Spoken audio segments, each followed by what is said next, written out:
Ասում ես էլի Կարին է, հայերին ծրի բաներնի բոշեքը եկել լծվել են, աստեղ գցելու տեղ չկա, շուն շնգալնոց աղջի լրի։ Քուրջան, այս անգլիական գորկիներին չքան է։ 1000 դրամ։ Այսինքն 1000։ Երկու հատ աչուցախ գնալու համար 1000 դրամ փող եք ուզում, ինչա մասաժն է մեջտա մտնում։ Գիտես աղջիկ ջան, կարծում եմ, որ մեր հայ մանուկները մեր կյանքը սպասի հեսա գնում ենք բալես, հա արևս։ Կարծում եմ, որ մեր հայ մանուկները մեր երեխա Պապուշի մեկը քեզ կբերեն, ստե։ Հեսա սպասի ասենք ու սխկվելու ես դու։ Հա, ինչ է ուզում ասեի, որ մեր երեխա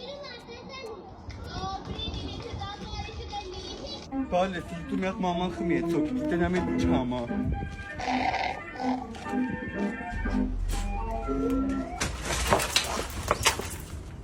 Հիվանդ, ես եմ ակնոցերով դու ես քորրի նման վրա ես գալի։